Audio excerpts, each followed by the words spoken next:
Hello and welcome back to the Monch Hours Podcast, where we appreciate all things anime manga. I'm your host, John, and I'm here with my co-host, good friend, great friend, all the above, Mr. Jordan. How are you doing today? What's up, guys? I'm good, bro. Excellent, man. Glad to hear that. We're also here with one of our other guests who's come on in the podcast during our early stages, Mr. Shane. Why don't you introduce yourself and let us know how you're doing? Hey everybody. Yeah, I'm Shane. I think the last time I was on here was that like 4 months or something. It's been a really long time, but I'm doing great, and yeah, I'm excited to be on the podcast again. So thanks for having me. Yeah, of course. We're glad to have you on. And today actually marks a very special day for the podcast as we have officially hit 1,000 downloads. So we want to thank you guys all from the bottom of our hearts. If you listened, if you watch, we appreciate it. We hit this milestone before the new year. And, it's kind of hard to put in words. But we'll get into that after the intro. So let's crack a cold one and cue it up.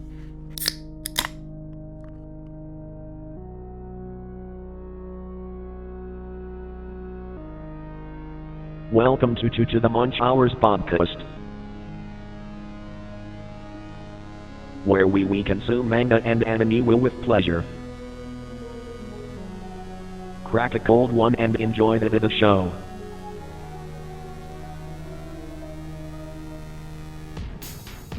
I hope we can finally fight without any distractions now. How do you know the Muju style? Fate is a fascinating thing. The Muju style would be something that I alone am the master of. There's no escaping that it's your destiny to die by my hand. Since it is destined, I'd like to see what the hand of God is all about. Gladly. I've been sitting idle now for far longer than I would have liked. I'm not going there to die. I'm going to find out if I'm really alive. I have to do it, Faye. It's all a dream. Yeah. Just a dream.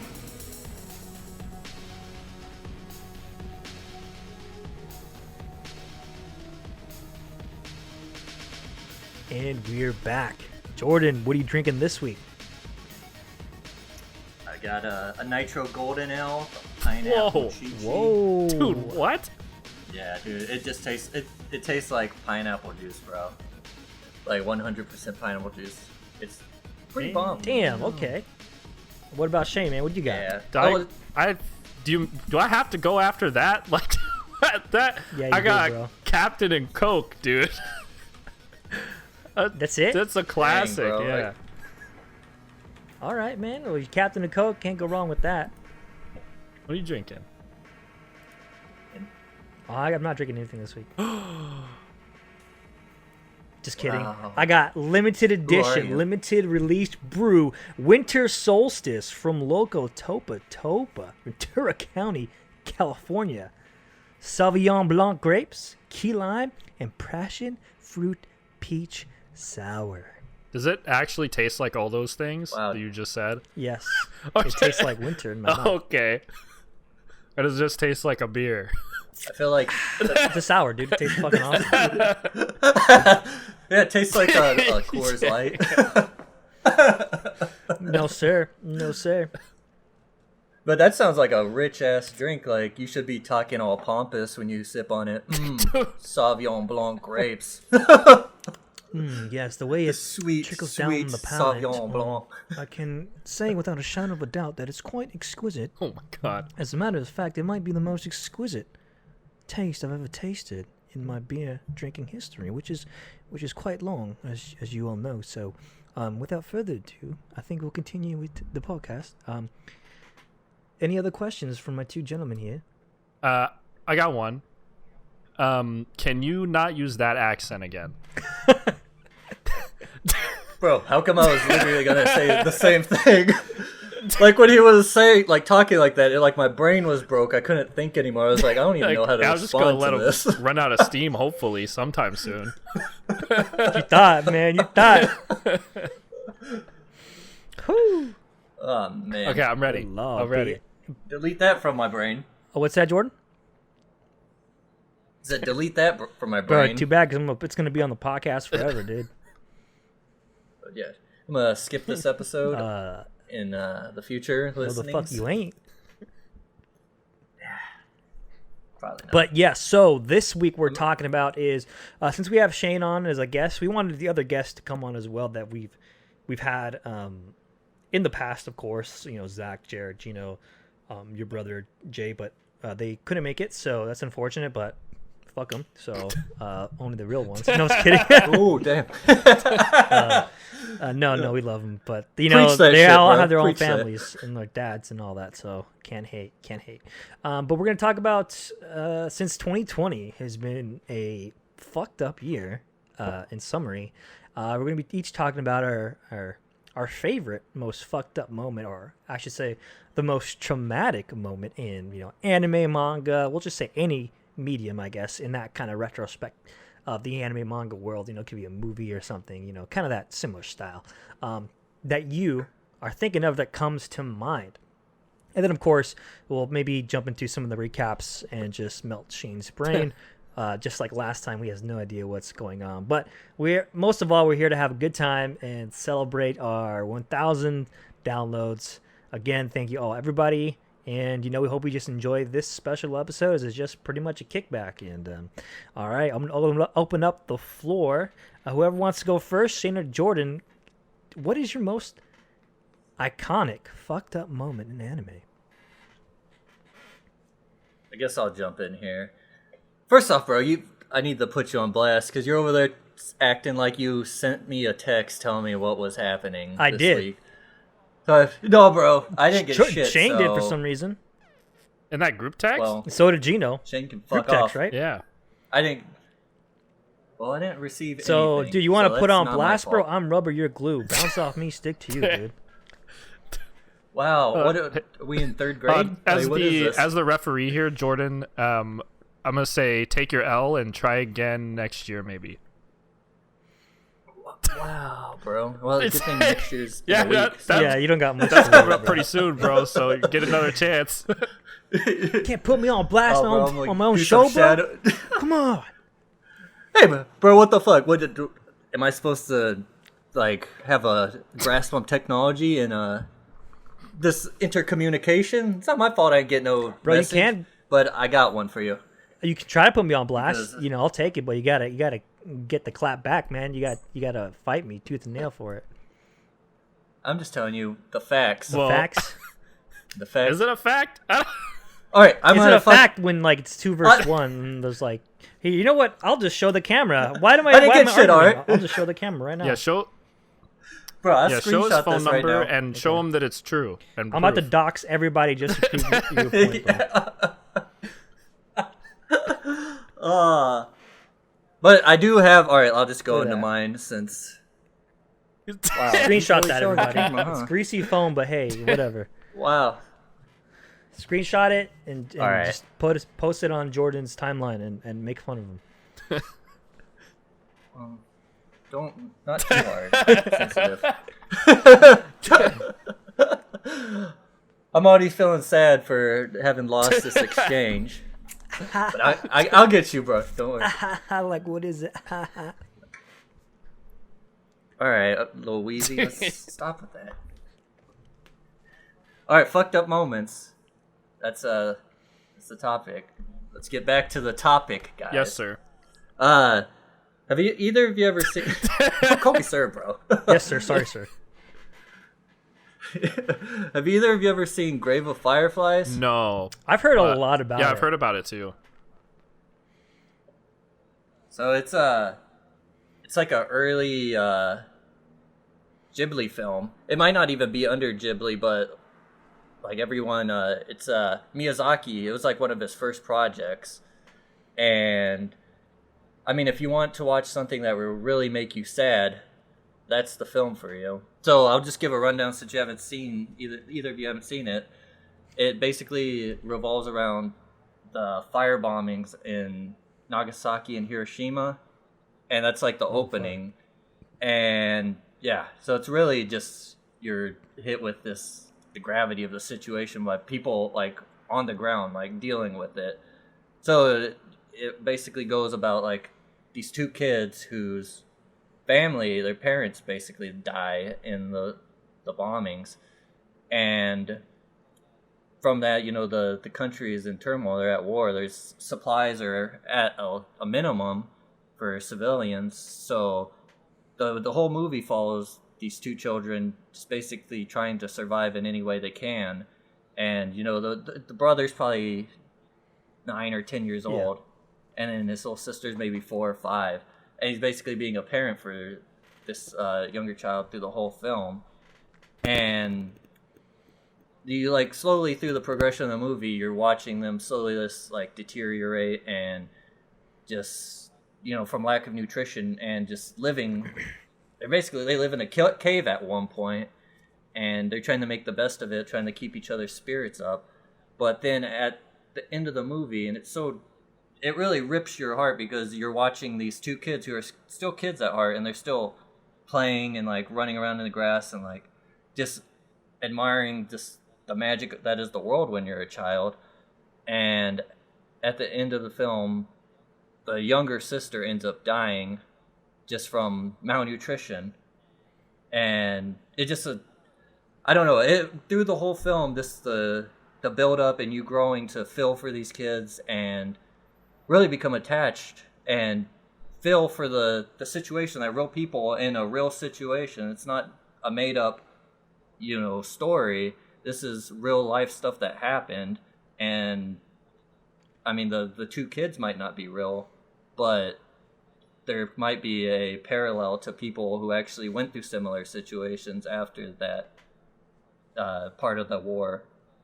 So just, I don't know, just imagining the real life implications through these fictional characters, just really like it hits you when you're watching. You're like, oh shit, like it would have been rough in its own just as being fictionalized, right, but added to the historical ramifications that happen through war, it really like boosts like the level of just pain. It really hurts you when you're watching it. That like, hey, this really happened, and all this stuff they're describing is like, or it's true, and that's like struggles that people are going through, and like that makes things like really, really intense and emotional. It does. It really pulls on your heartstrings to another degree. So I mean, there's a lot of moments that we experience in anime that like really hit you, but when it's connected to realism, real life in a way, it just slaps in a different way. I mean, it's like always with kids too, man. That really like fucks me up the most, because it's like you just mentioned, like you're robbing someone of like their innocence and like maturity and the life to grow up.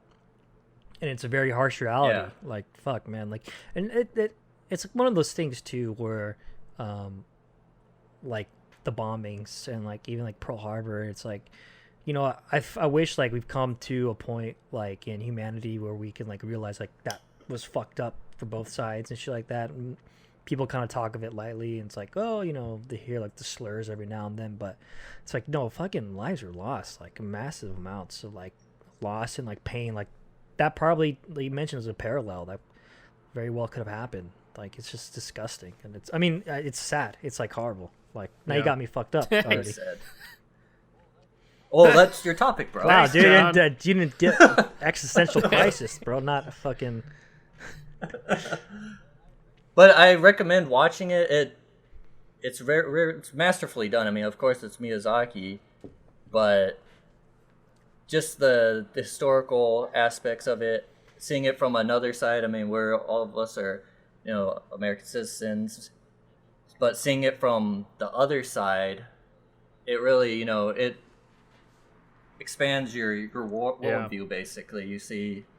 I mean, we all have different perspectives. How history plays out isn't just affecting our vision of the future. It has ramifications on the other side, and just seeing that through a Japanese man's creation in an art form and how he envisioned it, like it's different from our perspective. It's different from what we're taught in our history classes here. Yeah.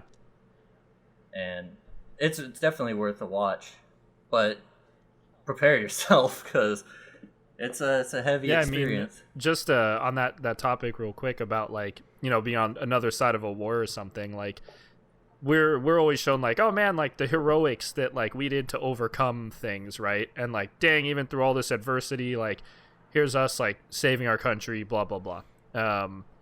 And when you see the depiction from like the other side of that coin, it's like that can like fuck you up, dude. Like, because that's their reality, and like that's how they remember the history. Right. It's dude, it's really heavy, man. That stuff's like super super emotional. It's really hard for me to watch war stuff in general, just because knowing so much of it is real that like it just puts it on another level where I can't watch war movies, even if they're like American ones. That's like a once a year thing for me. Yeah, I remember watching Dunkirk in theaters, and like I've never been so stressed in like a single sitting of like my entire like watching a film. I was just on edge the whole time. Like I was like physically drained afterwards, emotionally, because it's like that film does an extremely good job of like showing you like, yo, dude, these wars were fought with like kids. Yeah, pretty much. Oh, yeah, pretty much. And I think, like, even if you're not thinking about it, we all put ourselves in these situations when it's a real life historical occurrence. We put ourselves like, how would we like react? And like putting myself in the shoes of the two children in Graves of Fireflies, like I'm like, if I was 10, like knowing myself at that point, we would have been screwed for sure. Like we wouldn't have made it as long as they did in the film. And it kind of just shows that, like in these war situations, like kids are forced to grow up way too fast, especially, years ago when kids were growing up, 16, getting married. Like they were growing up faster than we are today anyway, but you add that into it and it really, like you said, robs them of their childhood and their innocence. Okay, Jordan. Well, thanks for fucking us up, bro. All right, is that the end? Are we we're done? done. With the episode? Thanks, guys. Just kill it. I said fucked up, not like ruin my whole damn night, bro. No, I'm just kidding. Shane, what do you got? So I have one that's also real. From the what the fuck? Okay, it's from the show is based on a true story. It's called Code Geass, Lelouch of the Rebellion. Oh, okay. So, oh, dude, I've heard of that historical event. All right, get him out. Get him out. Get him out of here. Get him out of here. Okay, yeah. So, the part that I legit still think about it to this day. So it's like this scene really like at the time it made my jaw drop to the floor. And it's still one of those moments where I'm like, damn, this is really like top 3 anime moments of all time, I feel like. So the backstory, just a quick backstory on it, is Lelouch is trying to battle against this government, country, Britannia, that's trying to basically overthrow everything and rule everything. And he wants to kind of like overthrow it. I guess you could look at him as like an anarchist. Like he's trying to overrule these people. And the path he's taking is pretty violent. And he wants to essentially like really hurt these people for all the bad that they have caused to like his country and his people. And one of his very good friends from school named Yuffie, they went to school together. They're really close friends. She's like in this high up position. I can't remember. I think she's some type of royalty maybe. And Lelouch is under this guise of Zero, who's basically seen as a terrorist. So no one knows that Zero is Lelouch at this time. He gets this ability called Geass, and he can make people do what he commands them to do, essentially. So they can't resist. Like, if he triggers his Geass, they have to do whatever he says. and he's having a conversation with Yuffie, who at this point in the show has almost secured a treaty with like the bad people of Britannia, and has almost kind of come to a peace treaty that kind of works. And she's negotiating with Lelouch at this time, and Lelouch is talking to her about it and is very much like, dang, that's kind of good, and I think that could work. But he's also defeated because he wanted to just fuck over all of Britannia and all these bad people. And so they're joking around, and Yuffie makes a joke about, oh yeah, well, it would be like if I did this, and tries to proclaim like the power that she has right there. And then Lelouch takes the opposite side of that and says, oh, well, yeah, like I have this Gios, and if I wanted to, I could command you to murder everyone in this stadium and like commit genocide. And his Gios accidentally turns on, like at that moment when he was joking about the command, and it uses it on her when his last command was to like murder all of her fucking people. And so you see, I'm getting goosebumps like remembering this. Like it takes over her, and she's this innocent girl that has done nothing bad like in her whole life, and she walks out of the stadium and like commands all of her people, like the military there, to basically murder everyone in the stadium. And she just goes on this crazy rampage of just murdering people, and it's like this giant attack.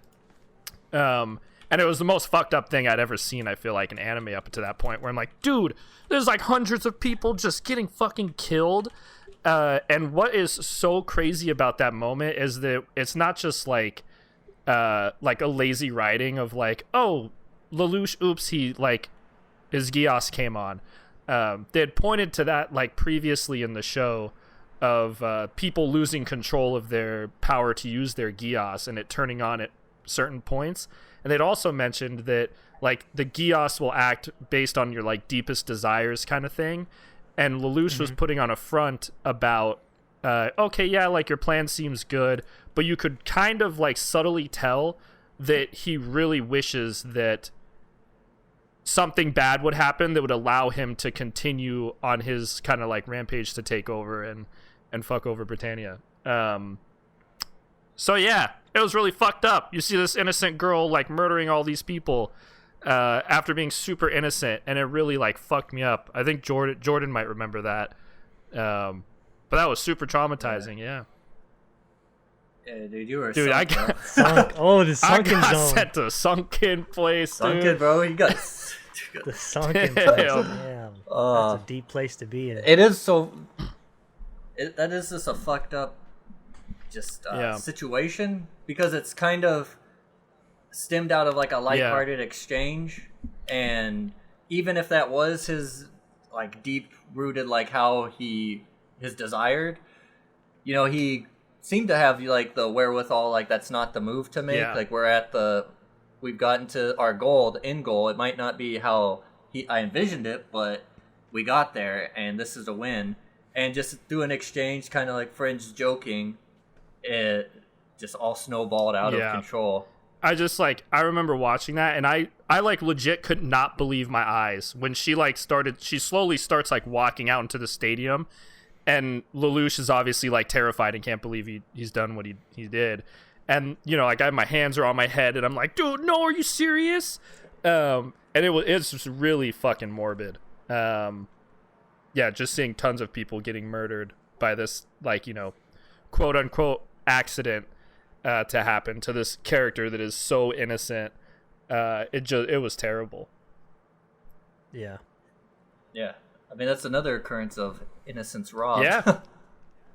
Like, just through an act of an outside force is taken away. Mm-hmm. Yeah. What a fucking good show, man.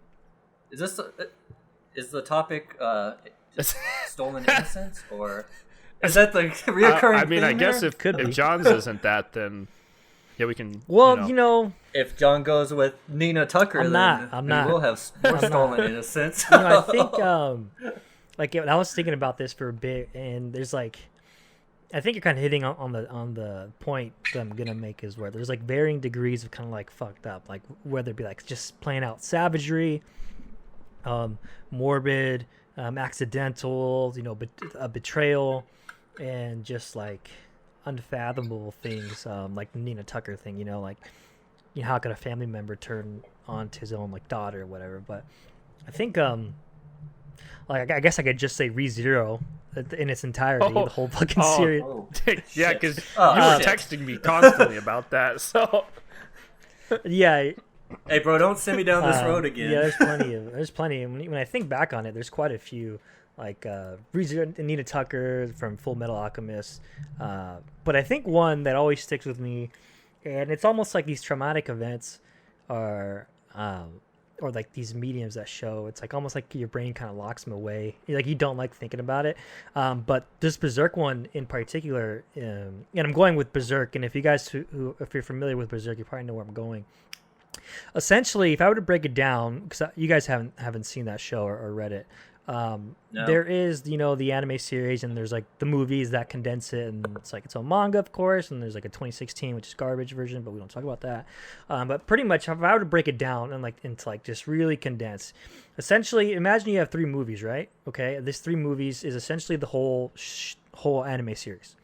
Well, the first movie is all about our main character Guts doing his thing, meeting the military regiment called the Band of the Hawks, who's led by Griffin, this like really beautiful man. Like that's the best way to describe him.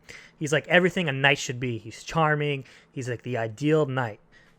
He's takes care of his team. He's charming. He looks good. He's strong. He's the only other guy who can take on Guts, which Guts is like just a big savage brute that carries a greatsword and just like shreds everything. So like they have really big contrasts, and they develop a friendship, and then that's like pretty much movie number 1. Movie number 2 is their regiment becomes like a full force like army. They have a whole bunch of followers. They're recognized across the land. They get invited to like this kingdom where like Griffin, he's Prince Charming, whatever, is like talking up the princess, and like things are blah blah blah, and that's pretty much it. And then it ends with Griffin getting like shit just essentially goes wrong, and Griffin gets captured by this kingdom and is held prisoner. And then movie number 3, this is where the fucked up part comes on. So movie number 3, it's all about Guts and the Band of the Hawks going to rescue their leader, their commander Griffin, who's now been tortured for who knows how long. He now was, instead of Prince Charming, he's like emasculated, or like he's like malnourished. He's like pretty much just skin on bones. They cut off his tongue. They cut off his tendons, his Achilles tendons, like torture, like straight up like morbid torture. And it's just like, and then he has like a big mask over his face, like a chain mask, like a iron casket type. So like you don't even know it's him, like other than his eyes. And then like there's the dude that comes by, like that feeds him slop, is like typical like old school castle dungeon grunt looking like ogre thing. And he's like, it's horrible, right? It's just disgusting. You feel bad for Griffin, and it's like, whoa, what the hell? So this movie, we have all this 2 movies prior to this last one for this buildup of establishing the connection that these people have with Guts and with Griffin. They're willing to do anything for Griffin. So they go in, they storm the castle, they get Griffin, Guts, and company, like some of the big shots like Casca. They get in there and they free him. They get in there and then they take him out. And as they're running away from the kingdom and its army and all that, they Griffin, oh god, even I'm having trouble remembering now, but like essentially Griffin comes across this egg, and it's like a cursed egg. It has like a face on it, and like it screams and shit, and it gives you like whatever you want, like your deepest, strongest like wish, or like some crazy mystical power, but there's a cost. And so like his whole regiment came and saved him. He gets like, he falls out. He's like, he's in like, they have like trolleys and shit, and like running on horseback and all that. Something happens. He falls into into like a riverbed, and he's like, can't really do anything. And he comes across this egg by like just sheer chance. I think it was sheer chance, or he may have had it, or someone had it from somewhere. And he pretty much like sacrifices his whole regiment to get back to what he was. And it's not like just like instantaneous. Like essentially, it's like almost like a blood sacrifice. Would it be like you have to pay a cost? You have to pay a cost for it. And like he does this thing, the egg fucking screams, and all of a sudden like imagine like a dome of just like darkness spreading over like the whole regiment. Like they're cut off from like the rest of the world. They're in their own parallel dimension. And then these 4 beings show up. Like these 4 like super omnipresent like gods. Like essentially the power would be gods. And like you can tell they're evil. Like one's like lust, one looks all fucked up. And essentially like they fulfill Griffin's wish. And he has to, in order to like do it completely, he has to sacrifice his whole regiment and all that. And so like, you know, and how that happens is like demons start showing up and they're ripping to shreds, like really visceral, just like imagery of like people dying, ripping to shreds, like on, and like I'm giving a super condensed form because like this whole movie is about this, and the whole anime series comes to this like betrayal, and I'm like doing it not justice for like the Berserk fans out there. You probably can like correct me on a whole bunch of this shit, but you know, I digress. And like what really seals the fucking deal is like Guts is a badass. Like Guts, so this whole story is Guts, like the original Black Swordsman, and so he's like literally fighting tooth and nail. He has like his arms are broken, he's got his great sword in his mouth, and he's slashing through demons like that. And he's going to save Casca. Like one of the last remaining people is Casca, this woman that Guts and Casca kind of had like a relationship. And it's fucking crazy because like Griffin is back to like his normal self. Like he has like Prince Charming once again, eyes evil, and like they capture Guts and they take him and they capture Casca, and then Griffin rapes Casca right in front of Guts. What? Yeah, right in front of him. Ooh. Yeah, and then she gets so traumatized from the event, like she becomes like mind broken. Like she just like is just like mute, deaf, and doesn't think for herself anymore. And like things happen, and like this, you know, the Horseman of Death comes by. The Skull Knight is the name, comes by and like talks about like paranormal, casual, whatever. I don't know, some fucking space time shit. And it goes on, and like that's like the introduction of like Guts, the Black Swordsman, you know, and like kind of like what happened in his fucked up thing. But it's pretty like insane story. Yeah, that's Berserk. Dude, you did a really good job at describing that. Like, regardless of if it was, you know, accurate for like the Berserk fans or whatever, but like I was like picturing that, and now I don't feel so good, bro. That's really intense. It is a very Jesus. And it's one of those things too. Like I've always known Berserk was like really, really prolific in like all of anime and manga. I had heard that too. Yeah. And so like I think it was like at the start of like the 2010s, and like I remember like going to Hastings, and they had like only had movie number 3, or no, Netflix had movie number 1 and 2, but they didn't have movie number 3. And like I didn't know where to see the anime series because all the time, you know, I'm just like a little kid, you know, fresh out of high school. I'm like, I got a laptop, I don't want to get no viruses. So I need like Crunchyroll. I'm not going on these shady sites, and so I'm like, oh, I have to see how this movie ends. You know, here I am, like just thinking it's a cool little, you know, knight brotherhood type fucking scenario. And I go to Hastings and I get the movie. I'm like, huh, this doesn't look like it's gonna end pretty good. And then I pop it in, and then I get shown of what actually is Berserk, and it's pretty fucking intense, man. Like, damn, it's definitely something to watch. I think at least once, if you're kind of like want to see a piece of anime history, and because you can watch the movies pretty easily, but it's pretty. I think that takes the cake for me, at least for like fucked up, because that like has all of it. Yeah, it's a really fucked up betrayal, story. Yeah, gruesome, morbid. You know, the rise of like chivalry to like, and it's hard. And there's like a running meme where it's like Griffin did nothing wrong. You know, 'cause it's hard to. It does a really good job of like showing the desperation of a man who had everything, but then it was taken from him. You know, like his tongue, his tendons, his looks. It was all taken from him. So it's like, damn, man. But fuck Griffin. Yeah, dude, that's pretty fucked up. Like, there's something about those betrayal scenes where, you know, it's the perfect like leader, perfect person basically, and then, you know, once their back's against the wall, how things change. Just like human nature. Human's nature is like, yeah, you're really like, you might love someone so much, but brass tacks, like most people are looking out for themselves. Unfortunately, it's part of the human condition.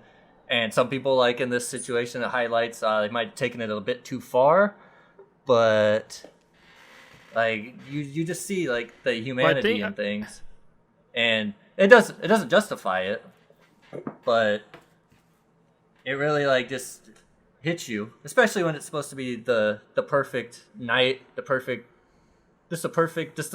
I don't know, the embodiment of honor. Exactly. That's what I kind of got out of Griffin, what you described. he's like an eagle. He soars above the rest. His chivalrous attitude. Yeah, and then that's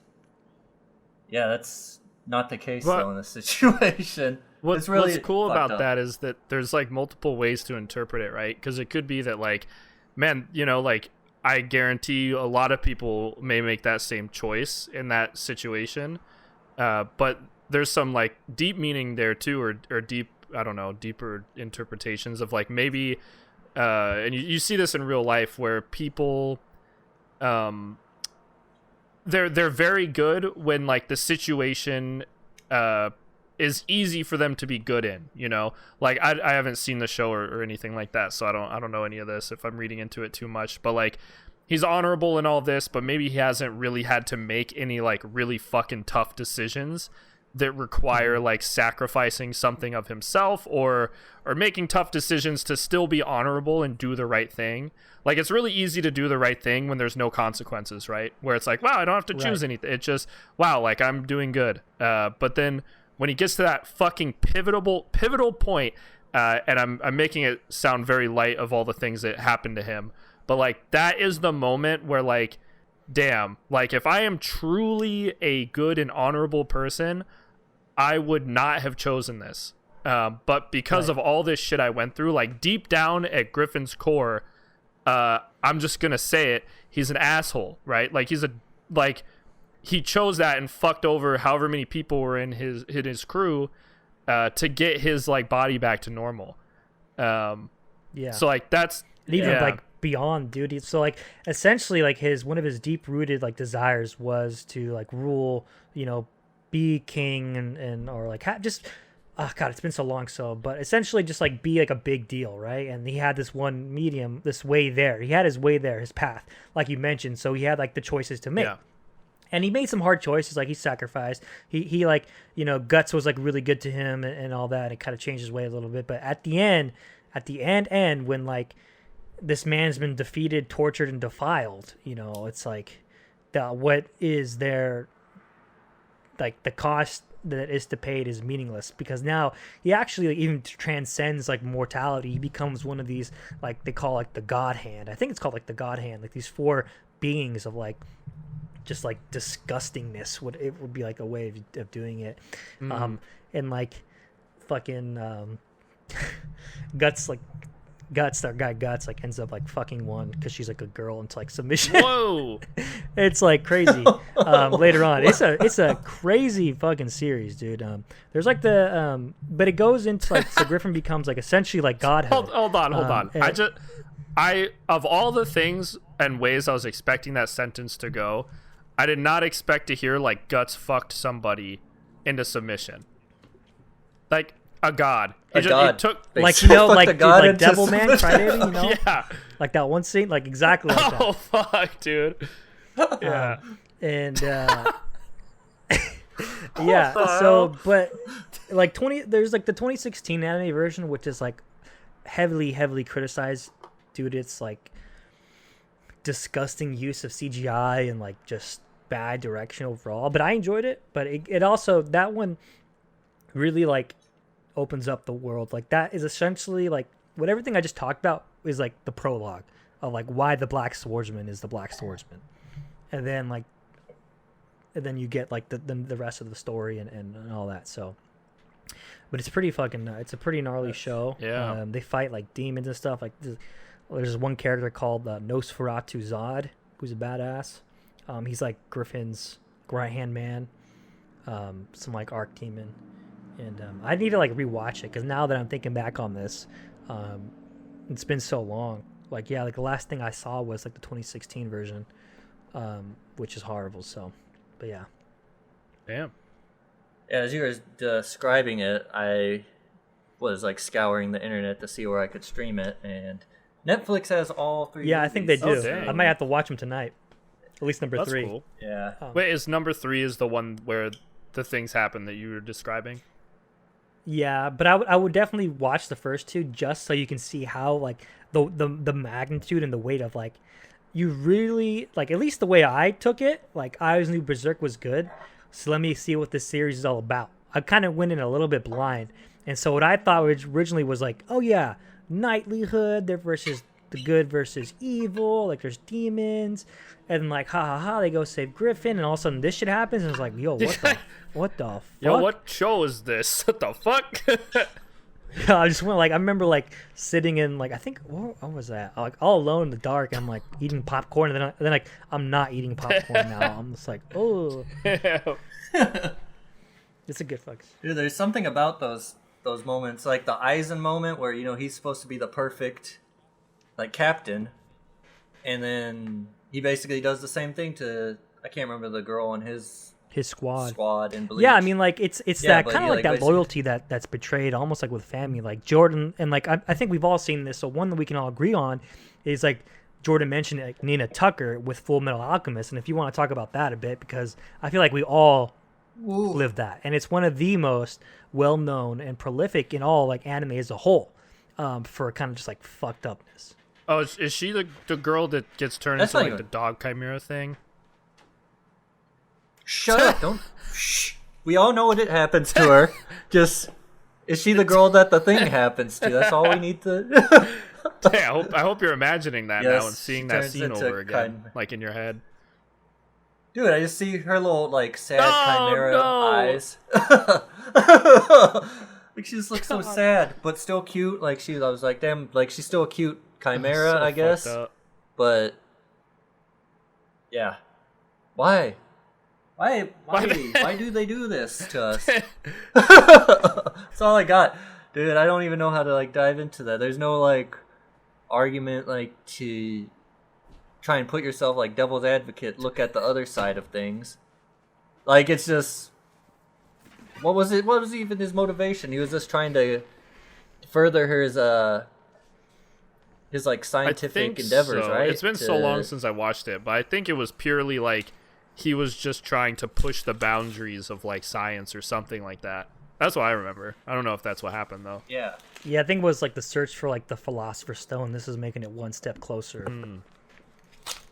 Yeah, and he uses his daughter, who through like the episodes leading up, like she adores her dad. Like you see, like she thinks he's just like all kids do. They think their dad is the best person, and I mean, a lot of the cases, like we might all look at our parents that way, but sometimes that's not the case. Even though your reality, you're thinking that at the time, and Nina kind of got fucked over in Dude, this situation. Dad is a scumbag. So I'm just imagining like, the thumbnail for this episode is like Nina Tucker and then like John with like his hands over his head doing like the super exaggerated like, oh my god jaw. pose. Like most fucked up things in anime. The sniper wolf pose. Oh, Fuck that! I got no clickbait thumbnails. Y'all already know what it is. Yo, rule number one in Monch Hours: stay aesthetic. Dude, so when do we get to talk about happy stuff, dude? Yeah, we're actually jumping into that right now. Stay tuned. No, yeah. So we are gonna round it up with a turn of events, I should say, because we can talk about fucked up shit all night. Because once you start talking about it, I don't know about you guys, but it all started coming back to me. Like more series started going in. Like, dude, Goblin Slayer. Like, I was thinking about that too, bro. And yeah. And so sorry to cut you off, but like I'm like talking about this stuff, I am physically feeling different, Ill. Yeah. Icky? Like yeah. I came in this icky. podcast being like, yeah, I'm gonna talk with my friends, this is gonna be fun. And now like I just don't feel that good. Like physically. Conspiracy theorist mode. I don't want to talk about it anymore. bro, that's what happened. We're done. Last Yeah, time so you were now on. we're jumping. Now we're crossing the threshold. So for our listeners who probably like, we came into this and I was thinking, just like, yeah, 1,000 downloads, woohoo! And then it's like, I don't feel so Remember good, when that Mr. girl Stark. got raped? Yeah. Let's talk about Yeah. that, guys. But yeah, so now we are jumping into what are our favorite moments in anime, or to make this easier, just something. What is your like highlight of this year? 2020 had some of its most. I said it's kind of just fucked up all around, but like in terms of like anime, manga, or shows, or like even video games, like what this year was like a surprising delight or something that really impacted you for the better. Okay, pick me. Anyone but Shane. Okay, I'm going. My name's not Shane. So, I'm not Shane. Oh, okay. Hey, Okay. go ahead. Okay, so I'm gonna pick an anime moment as from Demon Slayer. I think Jordan, have you watched it now? Okay, cool. Yeah, fucking about time, dude. Yeah, goddamn. So, What the fuck? I no, watched Jordan. it. Jordan was one like of the a OGs. year ago. Oh, okay. Jordan actually listened to me. Okay, cool. So, and John probably knows what moment I'm about to describe, but when I was watching this show at the time, like I was in not so great a place, like mentally, and like emotionally. I was like, pretty fucking depressed at the time. And this is like towards the end of season 1, and there's that girl. I think is her name Kanao or something. She's one of Kane. Yeah. Kanao. She's the something like that. butterfly chick, like one of the apprentices or something. Shinobu. Yeah, she's yeah. one of Shinobu's sisters. Thanks, yeah. Kanao. That's right. Kanao, yeah. Yes, one of the sisters. And she like bases. I might butcher this a bit, but she bases like everything she does on like a coin flip. And she's always like coin flipping to decide what she does, or what she's going to do, or how she should feel. Like it's kind of her whole life revolves around this coin, because she doesn't want to like make the choice herself, so she relies on like the coin to do it. And Tanjiro, who I fucking love because he's just super wholesome. Tanjiro. Yeah, there's this scene at the end where he like steals the coin from her, and I forget if the context was something. It was about how she was gonna do something, and one was like you follow your heart, or you do this other thing, and she was like, oh god, I don't know. And so Tanjiro like flips it up super high, and it like cuts to Kane, and like deep down she's hoping it lands on heads. Like Tanjiro says, it's heads. Heads is the one. Like if it's heads, great. And I'm like, oh my god. Like at that moment I was like, please be heads, dude. Please be fucking heads. Like I want this girl to be happy and like do what, like follow her heart, and it lands, and it's super suspenseful because Kane is like, dude, I didn't see him cheat. How does he know it's heads? And like Tanjiro goes to reveal it, and it's heads, and I fucking waterworks, bro. Like I just started crying, like happy tears. And Kane is super happy, and Tanjiro is like jumping and like super happy, and she's like, well, how did you know it was gonna be heads? And he's like, it was just luck, and if it wasn't heads, I was gonna keep flipping the coin until it was heads, so you would do like follow your heart. And I was like, oh man, that made me so fucking happy, dude. Like I cried for like 20 minutes. I think I texted John like right after I finished that episode, because I just was bawling my eyes out, like happy tears, That was like a really, really heartwarming moment. Yeah. Yeah, it was awesome. Yeah, I actually I had to jump into my manga here and actually get that chapter open for the camera, which I showed just now. But I think like it's one of the few times where you can tell and this was, I believe, Ufotable, the same people did Fate, and of course I butcher the pronunciation. They took care of this animation. You can tell like the passion was there, because they were able to deliver that scene in such a way where you really felt like, and it wasn't anything romantic, like a forced romantic feel, which I really appreciate. It was just Tanjiro being the genuine human being that he is, and just love for humans in general, showing that for Kanao, and to tell him like follow your heart. And that moment was so like breathtaking, I guess, in a word. It was like really just like, and it's like unfortunate that Demon Slayer had like one of the best animation fight scenes with episode 19 against like the Spider Kid. Yeah. Because that takes away from like this moment. Like this animation was beautiful here too, and this moment was beautiful, and it gets overshadowed quite a bit. But it's like less than 5 minutes. Maybe it's like less than a minute. It happens very it's like a quick, minute and you can clip miss or it. something. Yeah. But it's really a really powerful, short, just human to human interaction is all it is. And I think that says a lot about it. Yeah, what's so awesome is like there's no like underlying reason of like, oh, if I do this, I get this in return, you know? It's just him doing it out of like the kindness of his heart and wanting to see her happy. And like you said, it's not romantic at all. It's just, I want to see this person happy. I thought that was really cool. Yes. And that is all anime. We need more of that. So that's no manga spoilers. Yeah. Even though manga's ended. Just season 1. Season 1 of the anime. Season 1. Fucking love Demon Slayer. I want to rewatch it, reread it, everything about it, man. I seriously can't like get over that series.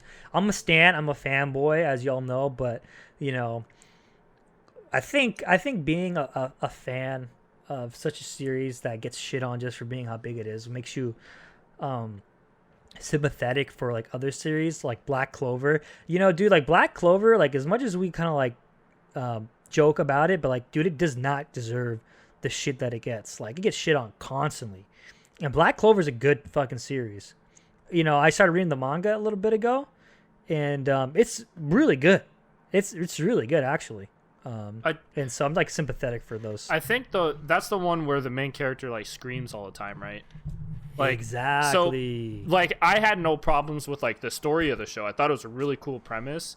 It's just the voice acting, like I just couldn't stomach it anymore. Like, I have no like qualms with anything the anime did, but after like 7 episodes, I was just like, I can't. He's screaming all the time, you know? I just couldn't. Yeah. Which is funny, which is why I read the manga, because there's no screaming, so I get to enjoy it. But it's funny, like someone compared it to like Zenitsu, how he screams. Like, yeah, well, Zenitsu, it's his character. Like, he has moments where like it's just like hyper anxiety and stress. It's not like he's not having a normal conversation and screaming like Asta is, what it feels like, you know. And don't talk shit about Zenitsu, boy. That's my boy, baby. Thunderclap Flash. Yeah, he cool. We like him. He's cool. Jordan, man, what do you think on over there? You got a moment that stands out to you? It could be, you know, this year if you want to break it, if you want to put it down into like a smaller form. Yeah, well, just thinking about it. So, if you guys haven't heard, this year has been pretty fucked, to say it politely. I guess that's the polite way to say it. It's just fucked. That's the only way to say it. And, you know, with, you know, the virus going on, it was kind of refreshing to see Dr. Stone. Yeah. Which, similarly, you know, all of humanity was put in a situation where they dealt with a massive... I mean, I've only watched the first season, so I don't know, like, what it was, but in a sense, it could be a pandemic, you know, where everyone turns to stone. And out of it, though, you see, you know, Senku... He's basically rising up, and through science, he's like showing us that we can rebuild, basically. And it like gave me hope watching, be like, oh, like everything is like shit's hitting the fan right now in our real world. But watching Dr. Stone, it's like, but that's not the end. We can still recover from this. We just have to make the proper choices, and we can get back to just a life as normal, and that's kind of what he's building to in the show, you know? So it kind of just, through reality, like our reality, he also showed a path towards the future that, I mean, it's not going to be the same, obviously, this is fiction, but it kind of just gave me a little hope. And when I watched it, it was kind of like in the thick of things where no one knew really any information, you know, there wasn't any light at the end of this tunnel, so we were kind of just blind. So just having that, like, really this, like, raised my spirit at least, just in the real life situation, which I appreciated that, and it kind of came out at the right moment, at least for me. Yeah. I think that's a very solid point I should probably watch that. that you huh? make. Shane, you would like Dr. Stone because it's totally different. I thought it was going to be a fucking snooze fest because it's heavily based on science. Like, the premise is, like, this guy is a science genius, and a lot of the episodes goes into, like, how he's going to solve this problem in a science way instead of, like, typical shonen hero, like, I'm going to, you know, magically develop a power. It's like, but it's totally fucking unique and cool and refreshing because of that. Like, I'm like, dude, that makes sense. That's science. I learned that. That's biology. I'm like it's almost like reading Rainbow. I'm like getting back into it. Like, I'm learning as I'm watching stuff. It's a really unique and good series. Okay. Yeah, and it's cool because, you know, he's going through like the steps, like progression, like, and he's explaining it as like, I'm leading us out The of Stone Age. You know, Stone Age. He's like, now we technically in like a Bronze different, I don't know, Age. Copper Age or whatever, Bronze Age. Yeah, and he's taking like the steps that humanity followed kind of in the past, but speeding through it because he knows like the science behind of stuff. And it was kind of cool. There was the whole, I think a couple episodes where he's basically developing like an anti like virus basically, or like he's developing a cure just for sickness in general. And like, just seeing that, like, oh, okay, that would like send like skyrocket humanity to another level. And there's this like little, just basically the whole progression through the first season is just, it's fun to watch, even though it's not your typical shonen, because most of the fighting is through scientific means. I mean, you have the antagonist is your normal bruiser, but you're seeing Senku attack situations from like with the Kind of scientific like a Lelouch, bro. Yeah, Almost, to be honest with I you. was gonna say, like, that sounds really intriguing because it's not just like, okay, let's see who like punches the hardest type of thing. It's like, it's a totally different kind of maybe like mental game, and like that's why I really thought Code Geass was so awesome. Like, yeah, there were fights, but everything behind it was all like strategy and like mental kind of battles. You know, really cool. That sounds cool. Yeah. Is it on? Yeah. It's on Crunchyroll. Okay. Yeah. I think it's on Funimation, I think. Funimation The Crunchyroll's too, where I yeah. saw it, and it has all the episodes on there for season 1 at least. Nice. Okay. Yeah, highly recommend that one for sure.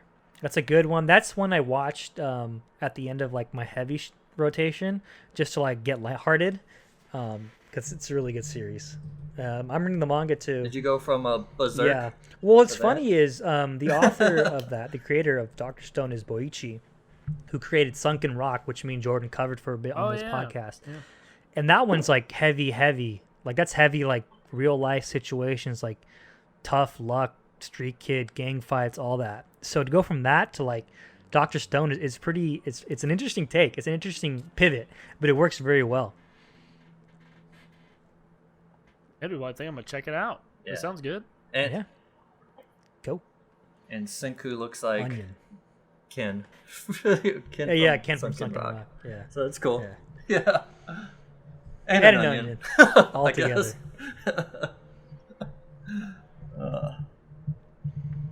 But yeah, what would you say yours is? Dude, me, Sean? bro? What? You think I think, bro, am I about to get all cheesy? Cheese, bro, I think one of the best things happened this year was starting this podcast with you, Jordan.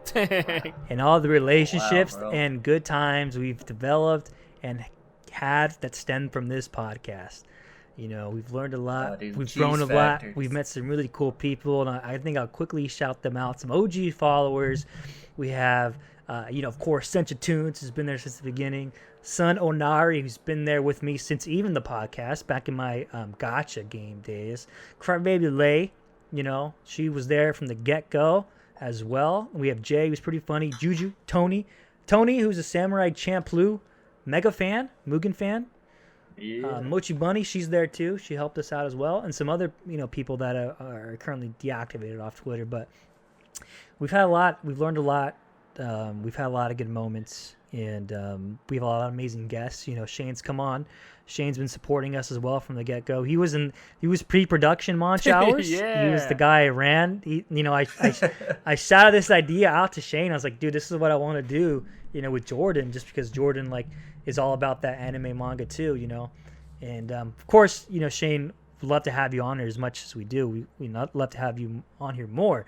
So if that's an excuse to get you to watch more anime and manga, then so be it, baby.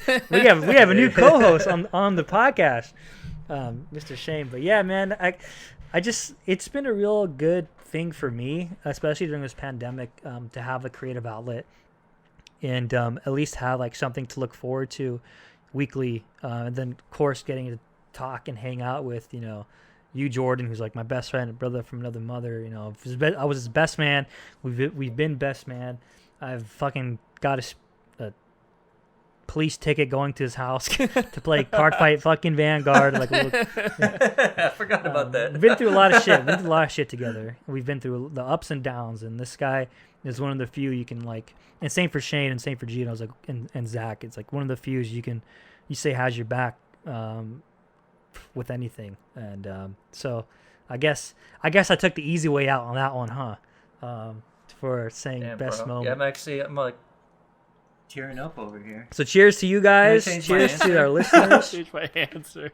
But yeah, man, it's been fucking awesome. Like I said, we got 1,000 downloads, and that's something to be happy about too. It's interesting that it's like one of the like starting this here. And I think it's like something that a lot of everybody has regardless. It's kind of like imposter syndrome. It's like there's a lot of times in the beginning, even to this day, it's like, damn, am I really that big of a fan? It's like, do I really know what I'm talking about? And it's like, well, does it really fucking matter? Because it's like, I should. I mean, even if I don't, like I am a fan. We've been watching anime and reading manga since we were kids. And so a lot of like the initial first steps is like getting a feel for it and overcoming that adversity of like not feeling worthy enough, I guess, for like airplay and radio play. And so having like these supporters, like I mentioned, who like complete strangers, that we just met over this has been like really insurmountable to the progression and development of Monch Hours to what it is today.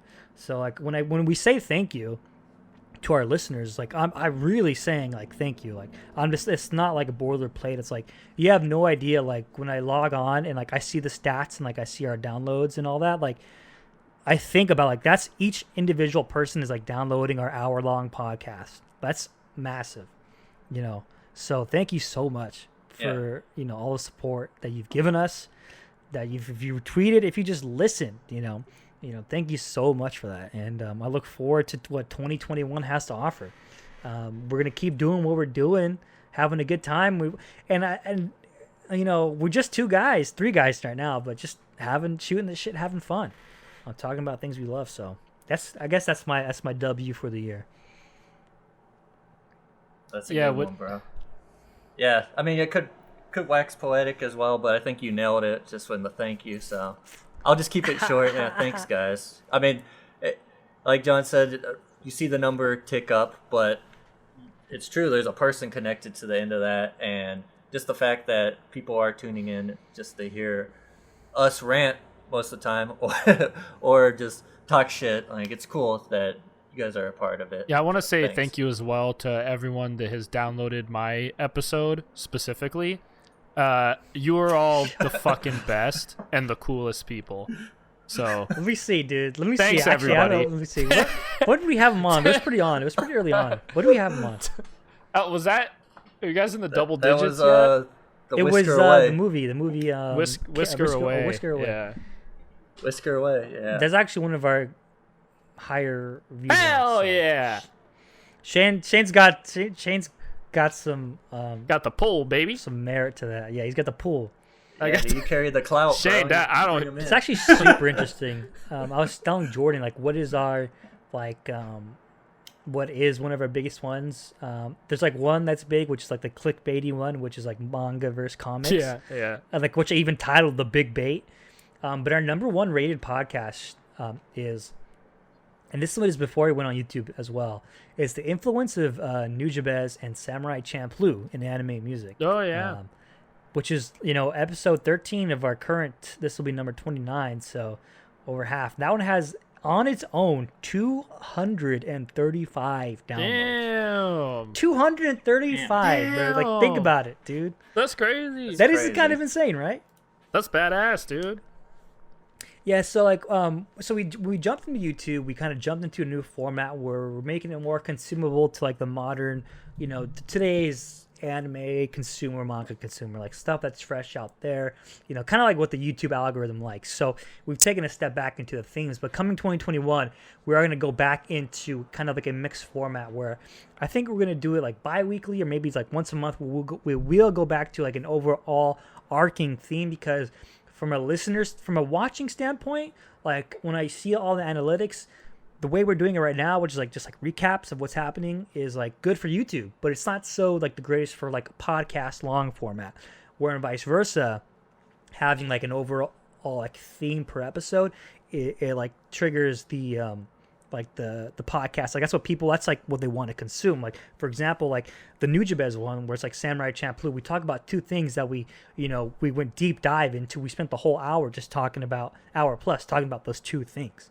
And even then it wasn't even enough time to cover how expansive Nujabes was and Samurai Champloo was. And so when I see that, like that number hit 235, it's like it just shows me like when you really are like passionate and like appreciative of like a certain topic, other people share that appreciation with you, which is fucking awesome. So like again, thank you everybody who's seen this.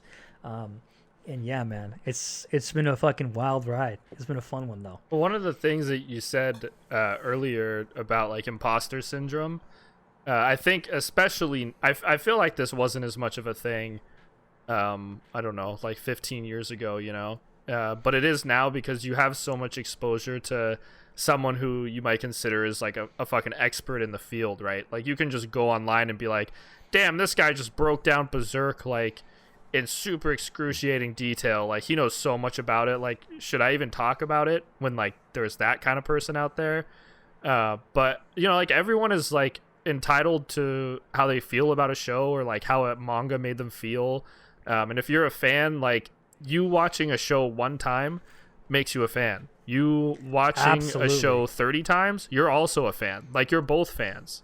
And I think, and if you're both just getting into it, you're a fan. Yeah, Welcome to the fandom. If you've seen 5 episodes and you're like, dude, I fucking love this, like you're also a fan. Like all of those people are all equally entitled to like talk and share about their thoughts and all that stuff.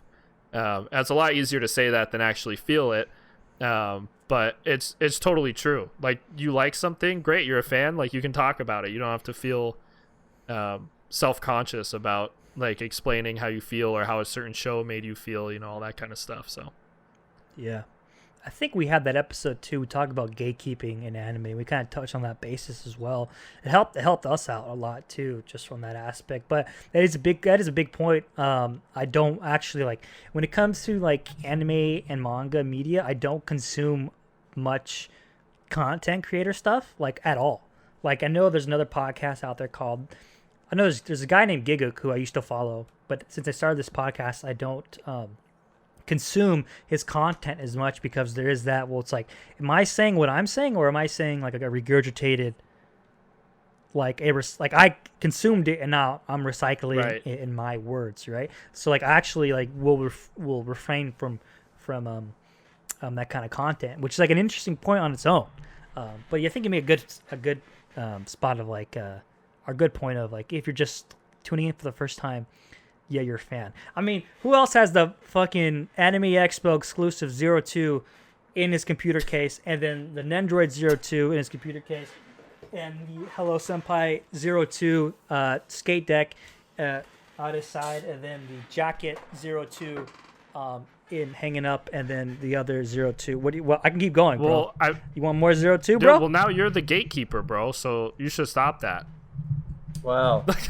I'm not going to talk about 02 around you. Yeah, if I mention it, you're going to be like, bro, I got a fucking deck. I got it in my PC, bro. Nah, dude, actually, that was a battle that was so... dude, And I don't blame people, bro. When they talk about like Darling in the Franxx and like Zero Two is overrated, I don't blame you guys, man. There's some crazy, like, I probably look crazy, but hey, I've seen the crazy. I've seen people get in arguments over like, okay, so you know how gacha and like booster packs, like you get this character, right? And like it's yours, okay? For example, like you get a character. Yeah. Well, in Discord, there's like there's obviously a whole bunch of plugins. There's like a game you can play in Discord where like every hour a fresh batch of like 7 characters will come up, and anybody who is part of that server can claim that character, right? And but only one person can claim it. So you can see where I'm going. When 02 got brought up, dude, holy, it was the owner of that server was threatening to Thanos everybody, like, and just like delete the server, bro. Oh no, dude, no, it was so bad. When I like, him, dude, and you know who you are, bro. You know who you are. I'm gonna say, Shu. That's your Discord name. You know who you are, Shu. I don't forget, bro. And I said, you know what? It's all right. Yeah, because I got the 02 in my case, baby. you got the real thing, dude. I got the real thing right here. But you know, I get where people are coming from. So I've been humbled plenty of times to just, you know, if someone likes 02 and they just watched their first episode or they haven't even seen, like, the thing is, like with 02, and I think with a lot of characters, but I think 02 is like is the best point to make. Is like you don't even have to watch Darling in the Franxx to know who that is and be a fan of it. Like it's become like a vaporwave aesthetic. She's become vaporwavy aesthetic as well. So there you go. And fuck it, yeah, man. Yeah, you like her more. That means more fan art for me. Yeah, like what you like, man. Like that's one thing. Like growing up and, you know, just being an adult now, which, you know, is tough at times. It's like, dude, just like what you like, and who cares? Like there's plenty of things that I enjoy that like the majority of the internet or Reddit doesn't like, and that's totally fine. Like just enjoy what you enjoy. Like you don't have to defend yourself why you like something. Just fucking enjoy it. If you enjoy it, cool, great.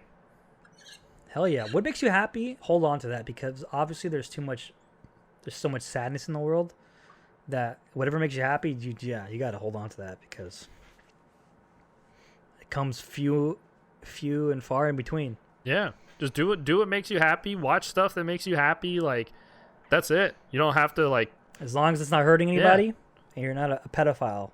Yeah. Disclaimer. I see all that Oh no. My Hero Academia shit on Twitter. Don't do that. They're kids. Oh no, dude. I don't want to talk about that because I don't know what's happening there. But I could probably guess based on what you're saying, so I don't want to go in depth on it. Do what makes you happy as long as it's not hurting anybody. Yeah, there you go. Yeah, that's a good way of doing it. But I think, dude, if I were to break it down into like what anime that I really enjoyed out of nowhere this year would be early on in 2020, and that was Keep Your Hands Off My Aizukin. That was an amazing show. Ooh, yeah. It was about 3 high school age girls that created their own manga or their own animation in high school, and it was very, I would describe it as fully coolly without the teenage angst. It was totally wild. It was totally imaginative. It had this crazy guitar riff. It had just a world of expansive just imagination, man. It was so refreshing to have that in just in Crunchyroll and animation, to experience that. And I look forward to it every week, because again, it comes to a point where it's like, I know a lot of things in anime, like in order to keep the interest, there's got to be like some like overarching, like the world is in danger, this town is in danger, like there's like heavy romantics involved. But having a show that is really all what it is in like the bubble of the girls and their aspirations was just like something I didn't know I needed, but I was thankful for it. So Keep Your Hands Off My Aizukin. That's my win of the year for 2020. Hell yeah. That is a good one. I remember you, after episode 1, you sent me a text and you're like, hey, this is going to be something, so you should watch it. So then I was like, all right, I mean, you wouldn't say that if it wasn't good. And then, yeah, like you just said, every week I was just looking forward I've to only it. taken L's from one person on anime recommendations, and he's in the chat, and his name is Shane. Yeah. He's the only dude that humbles me. Like JoJo's Bizarre Adventure, bro. This guy shot me down multiple times. I don't even recommend JoJo to him anymore. I tried watching it too. Like I gave it a shot. This guy will humble me. He'll be like, "Hey, that's kind of typical of like this trope." I'm like, fuck. But when I tell him a good recommendation, he likes it, then I know that that's a good series, like Demon Slayer. Yeah, John has some good recommendations. It's tough because like you'll throw me some stuff and like I'll put it off for a while and then I'll try watching it, and it's almost like a 50-50 sometimes with the recommendations where it's like, okay, yeah, like I'm not liking that. Or with like Demon Slayer, for example, it was like, oh dude, I like fucking love this show. And wait, did you recommend Devilman Crybaby too? Or did Yes, sir. Yeah, and that's one of my favorites in recent years also. So it's like you either recommend me ones that like I love or I hate. There's no like Talk shit. That was okay. In between. There really is no in between. Yo, that was garbage. Or dude, that's my favorite thing ever. Yeah. And I thought JoJo was gonna be a hit because I'm like, dude, these are like manly men. Yeah, they're all super like, yeah, burly and I just couldn't get into it. But into it. I want to talk about I think we watched it this year. 2020 is just a blur, but Carol and Tuesday. Jordan, have you seen that? Nope. Paging Jordan. I haven't seen it, bro. Do you have like a 20-second delay, or what was that about? Are you here with us, or are you like, are you a Hawaii time zone, bro? I'm Where here. are you right now? Dude, we talk about this, Jordan, like every time, like, dude, I don't know if you noticed this, but every intro on the Monch Hours podcast, I have physically had to alter Jordan's introduction by like 2 seconds at least, because it's like I'm here with Jordan, and then like there's a legitimate like, hey guys, what's up? It's like there's a pause. I've had to do every single edit, every single episode. I've had to edit you on the quick. Hold on, wait. Let's get to the bottom of this real quick. Okay, we're gonna deep dive here. Jordan, like, do you know that you're delaying by that much, or in your mind, are you responding like right on time?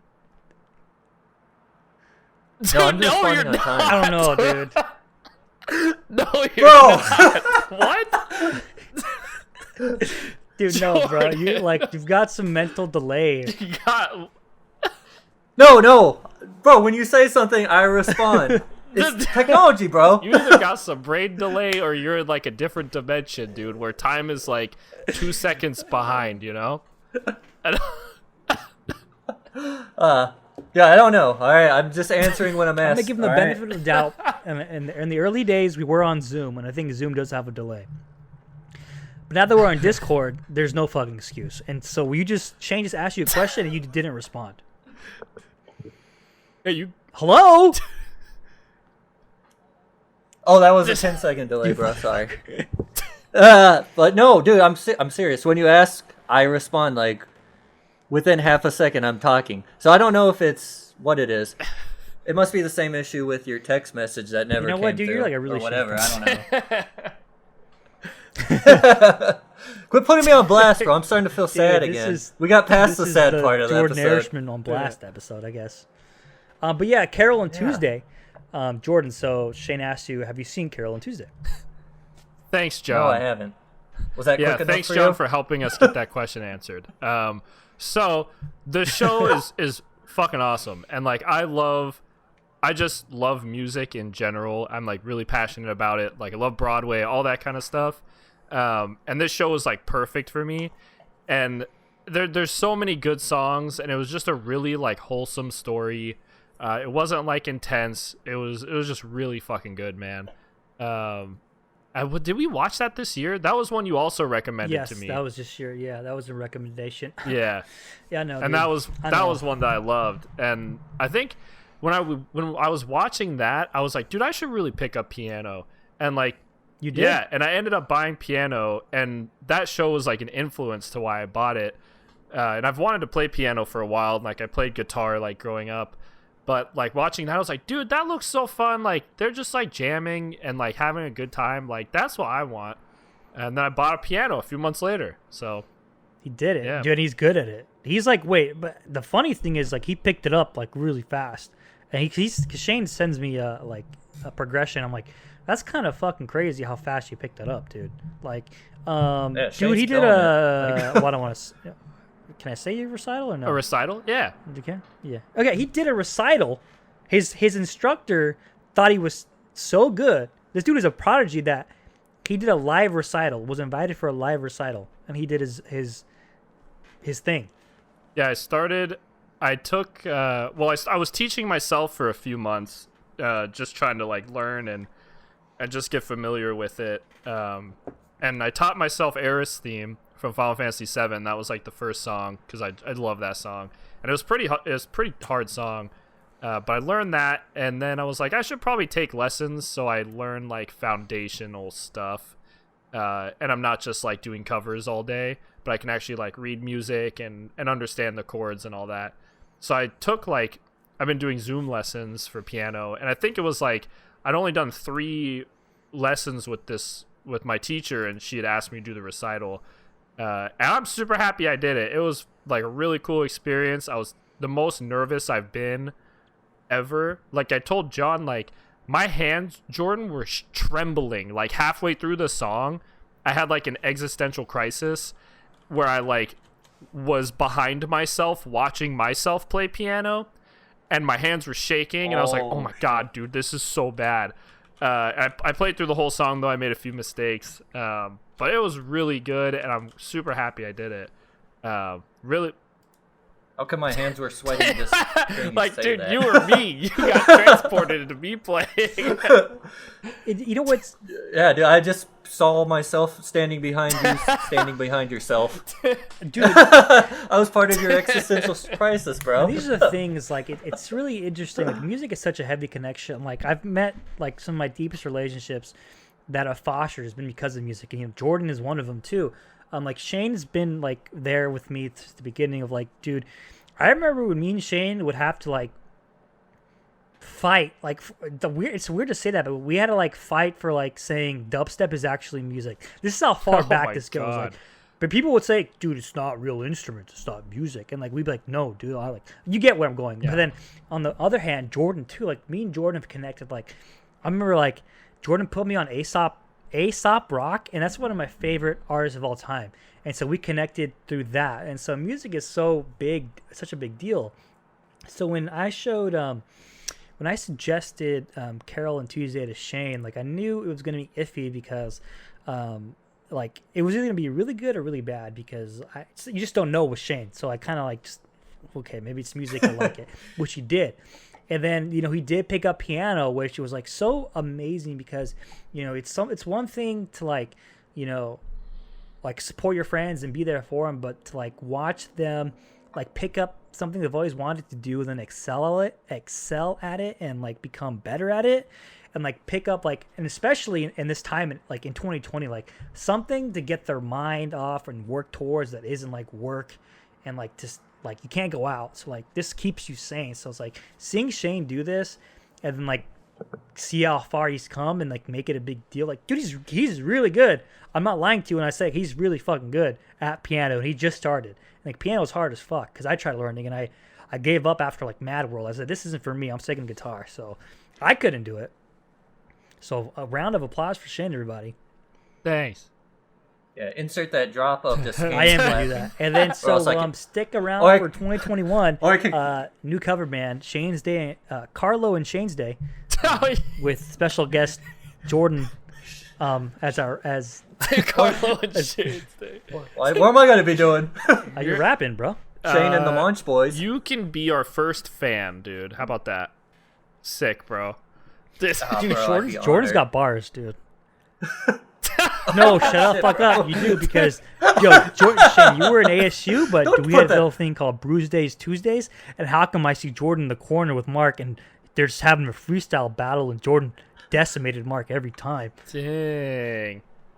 That wasn't me, dude. That was the drunken And spirit Zach, that took dude, over. yeah. Me. Whoa. And Jordan and Zach would go off. They would go off, dude. I'd watch it. I'd be like, yeah, this is. And I'm like drunk as fuck. I'm like, yeah, this is the vibe right here. This is how This things is happen, it. baby. With our 40s, like just straight up freaking gonks. Dude, okay, so if people listening right now, if you want me and John to do a cover of a Carol and Tuesday song, because John plays guitar. He plays guitar. I'm sure he can sing, but he won't ever sing for anybody. I won't ever sing seriously. Yeah, he won't ever sing seriously. He'll just do a couple bars and then be like, haha, right, guys? Just like you saw right there. So if you want us to cover a song, like I can play the piano and maybe sing, and then John can do guitar and maybe sing. So send them your suggestions. I really like. Yeah, do it. What are the two we like? There's a Loneliest Girl. I love that Loneliest song. Girl. And then Move Mountains. Move Mountains and Kiss Me is really good too. Kiss Me is my favorite. Kiss. Yeah, that's a real upbeat one. Can I request a song? It's. I Yeah, was Jordan, asking Shane. you can. Space Lady from Space Dandy. Oh, Wait, which song? Shane, Which one? dude, you gotta watch Space Dandy. Oh, good. Go ahead, Wait, Jordan. what is it? Space Dandy. Dandy? It's an anime. Yeah, so there's an episode. It doesn't have anything to do with the story really, but they just randomly start a band, and the song in this episode, I think it was called like Space Lady or something like that. But that song, Space Lady. I had it as my ring. I had it as my ring. Space Space Dandy. So if you could play that for me, that'd be cool. Space Dandy. Okay, I'm seeing it on YouTube. I see. Space Dandy Yeah. is one of the best shows No, what? out there. No way. Yes. Let me tell you why. It follows the same. It's from the same director, Watanabe, that directed Cowboy Bebop and Samurai Champloo. So it follows that formula of like, there is this overall like generic, this overall story, but like every episode kind of has its own thing. Sometimes I love its own that. theme. Yeah. Dude, bro, listen to Space Space Dandy, his motivational speech.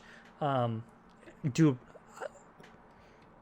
I'm speechless right now, bro. His motivational speech. I'm gonna get it right now. Hold on. I thought you were channeling your like inner Jordan right there. You just like cut out and where'd it go? Space Dandy. Don't be giving me these fucking backhanded. Dude, you know I love Be you, nice. bro. Dandy Alright. way to live, bro. We're gonna have this in real time. Bro. We're gonna have this real time. Shane, I'm gonna post in our Discord. Shane's gonna listen to it right now. Okay. You tell me how you feel, bro. All right, here we Shane's gonna go. be like, I'm listening. trash.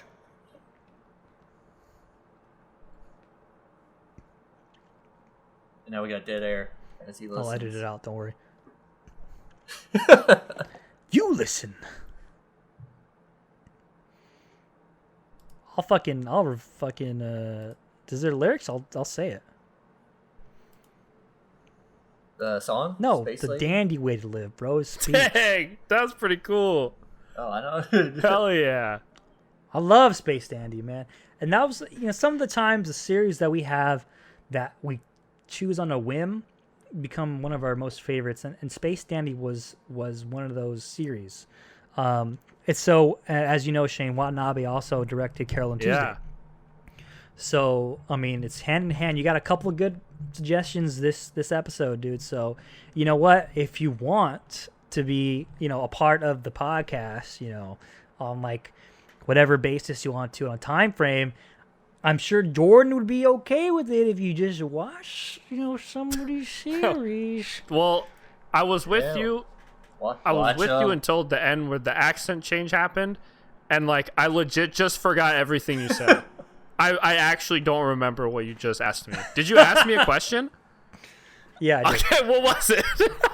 Oh, dude, where's that Jack and Coke, bro? What happened there? You teleported me, bro, to another realm. Yeah, well, shit, I asked you a question. Dude, Saying, well, Beta bing, beta Bada boom, bing. just like that. No, so yeah, if you want to be part of the, if you want to, jump on more, episodes of the podcast, Jordan and I would be more than happy to have you on. we just don't want you to feel alienated. You know, if we're talking about stuff and you just feel like an audience member versus like actually having interaction. So if you watch these series, you know, if you want to be a part of it, I was like, I guess I'm throwing you the invite and be like, hey, dude, if you want to, you know, based on your time alone, because I know you're busy with what you got with work and everything. So it's like, hey, John, I'm free this week. What are you guys talking about? Then I'd be like, hey, we're talking about this. If you want to watch some of it, then yeah, go ahead. Oh, true. Well, Dr. Stone you guys sold me on that one a bit, so I think I'm gonna check that one out. The Space Dandy looks cool. Well, I don't know what else you guys are watching right now, but those are two things right there. Yeah, those will keep you occupied for the most part, at least for. Dude, we can totally do it where you come on for like our theme of the week. Oh, wait a minute, there we go. Oh, yeah. Our theme of the month. Oh, that's perfect. Oh, wait, okay. What if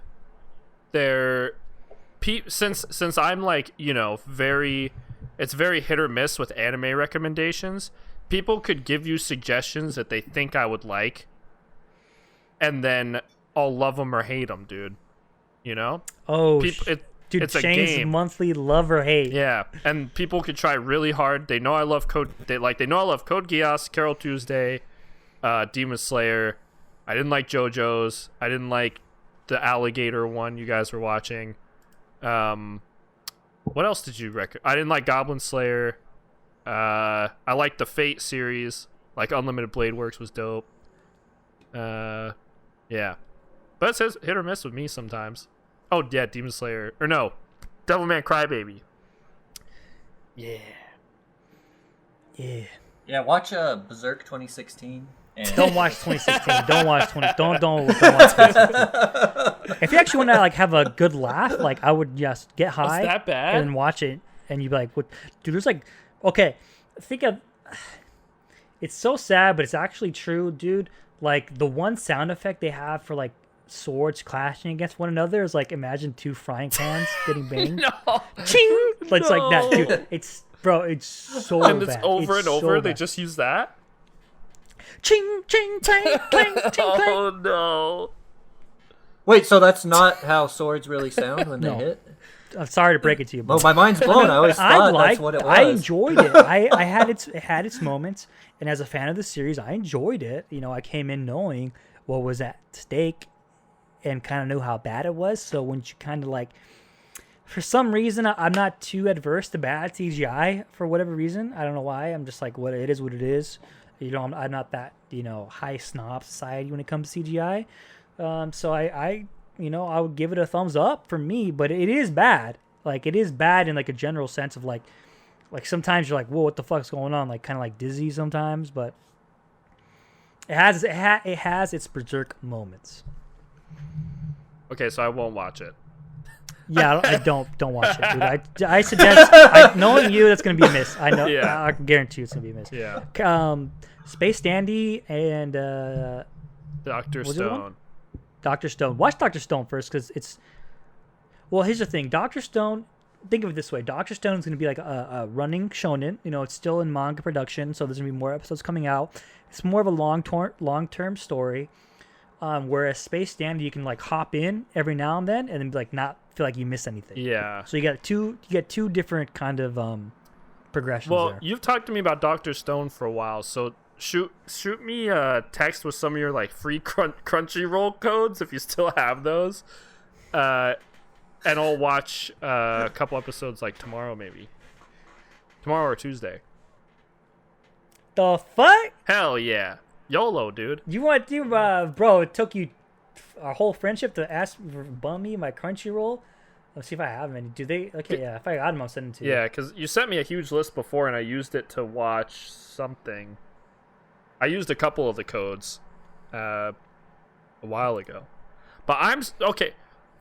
Just watch Crunchyroll with ads, bro. Come on. No, it's the quality. You know, it doesn't let you full screen. Yeah, like you can't get good Oh, it quality doesn't? full screen or something. It's like 480p. But I was gonna say we were talking about you know, like most fucked up tragic type things like earlier in the show, and there's one. It's so interesting with John what he will like stomach as far as like fucked up things go, where it's like, damn, you watched like that Berserk scene sounded really fucking intense, and you watched like Goblin Slayer and all this other stuff, and then like I really want you guys to watch Your Name, but it's like I feel like that will hit such a like deep chord with John that it's like that's why he's put it off. And it's not like a fucked up movie or anything, but it's just the nature of the story and how everything happens and just the way that movie is, that like it'll just like, it's not even, and the nature of the movie is not fucked up. Like it's not like a scary thriller or anything like that, but just the way the story is told, I think could fuck you up, Dude, and 2 other people I have on wait for that fucking film. I love that movie. It's so fucking good, man. Oh, you know who you are. They also tell me to watch it. I'm like, I know me. Yeah. I know. Yeah, me. it might spiral you a bit. I'm gonna spiral probably. I had to be in a good state of mind. Yeah. Maybe after the winter, like when it's like hot, in summer or something, spring. The birds are chirping. We can go outside. Yeah, you can hang out with people right after and feel like you have, people to chill with. Yeah. Yeah. That movie, that welled my eyes up. I talked about it last episode I was on here too, but that is one of the most like beautiful pieces of anime I've seen in such a long time. It was so damn good. Music was amazing, animation beautiful, art direction, everything so good, man. Jordan, have you seen it? I haven't. But Shane was recommending it to me. It was like a few months ago, and yeah, I just haven't. We have to watch it then. Maybe dude. we need to do that. Maybe we need bring to back our movies. Bring back the movie. Alright. We can be broken together. Yeah, that's a good Go point. team. We can watch ReZero. We can do anything. Yeah, ReZero. That's what I was gonna say. Like you watch that show, they'll like traumatize you for years. Yeah. Damn. It's different when it's like hitting a real life home though. Like when it's ReZero where you got a swarm of bunnies eating people. Like it's not the same. Dude, yeah. Or a giant Shane's flying never gonna whale. watch it, dude. Jordan, tell Shane.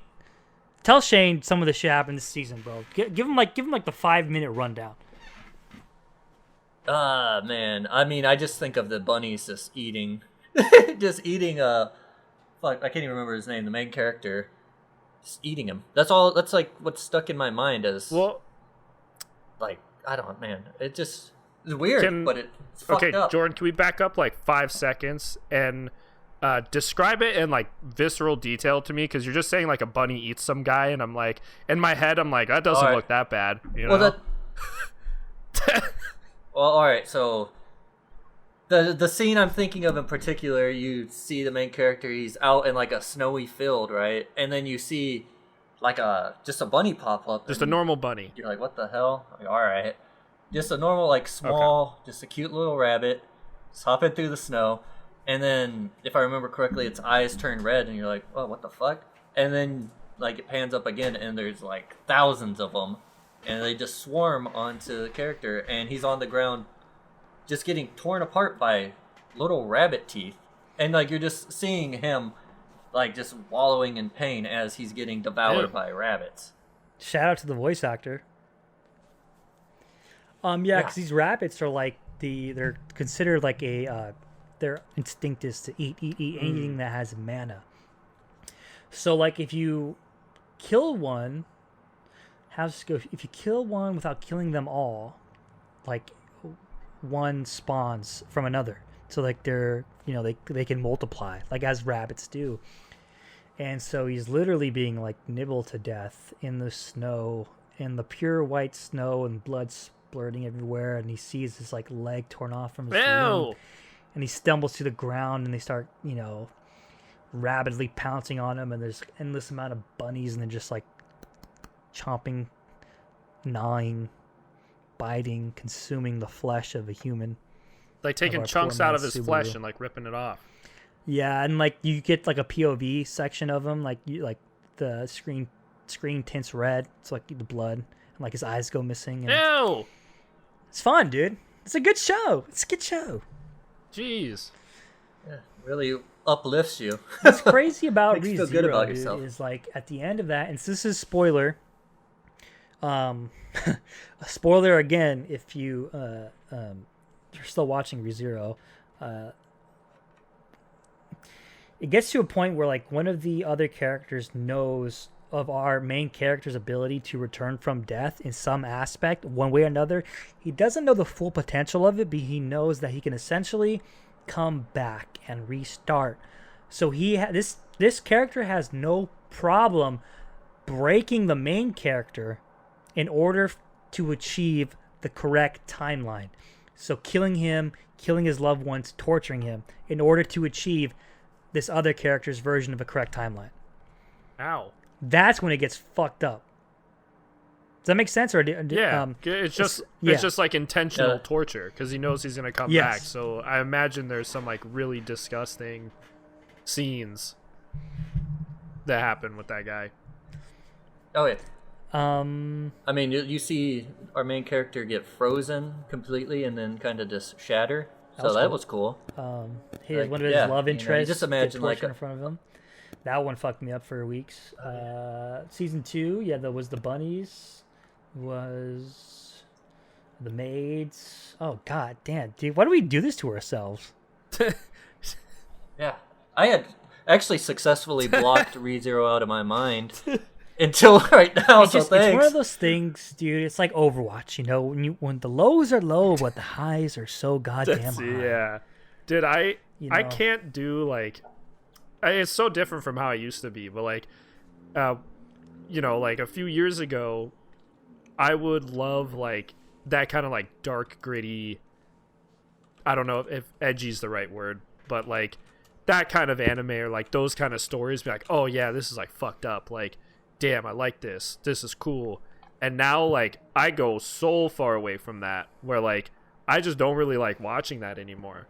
And like I've watched shows where like I'll watch a few episodes of something that's supposed to be like kind of like dark and gritty and, have some like really fucked up scenes. And I'll just be like, Like Psychopaths. yeah. And I'm just like, I think you recommended that to me. wait, which one? Psychopaths? You recommended that Oh, show to yeah, me, Matt. It was Psychopaths. pretty gritty. Yeah. And there's stuff where it's like, I just can't. I'm just like, dude, I don't know. I go watch a few episodes and be like, I'm okay. I can't do this anymore. Right. Which is just totally different. I never used to be like that, but I think I take it to a different level, like internally.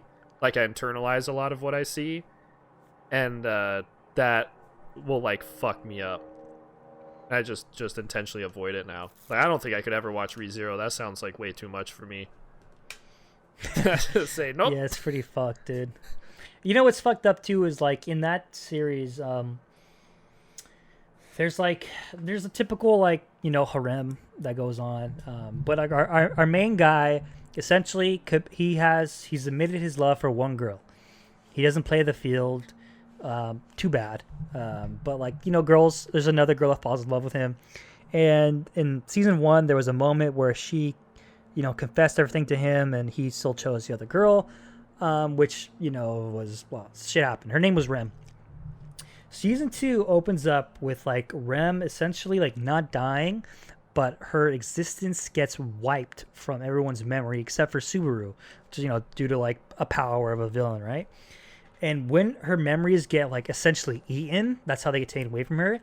It also eats her fantasies, and there is like screens of her with the MC, and like they got away and they like established their own family and they had kids together. So fucked up, bro. I was knocked because I love Rem. I'm team Rem. Amelia's cool, but I'm team Rem all the way. And seeing that, so many people like there's just like one rich guy is like, I will, solely fund a spin-off of like Rem and Subaru together in their own series and all that. So dude, that's definitely that's one of the most difficult like forms of torture for me. That I just personally find like really terrifying. And I was watching American Horror Story, which I liked like the first season, and I was like, okay, I'll watch season 2, see what it's about.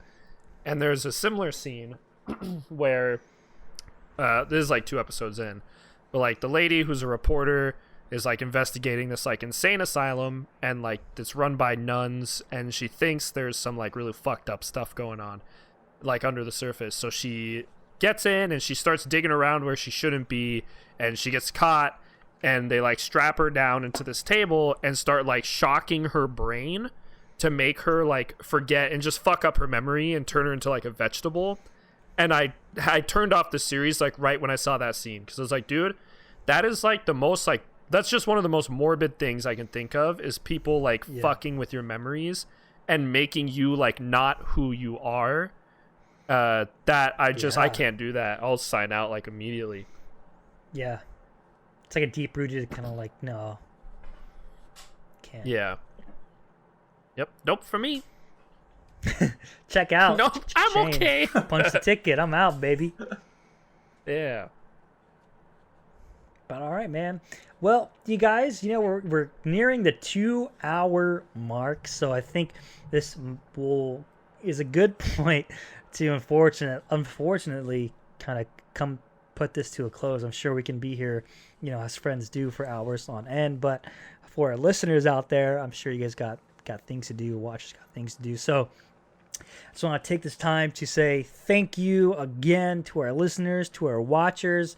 If you're watching on YouTube, if you're not, we do have a YouTube channel. Like and subscribe, comment.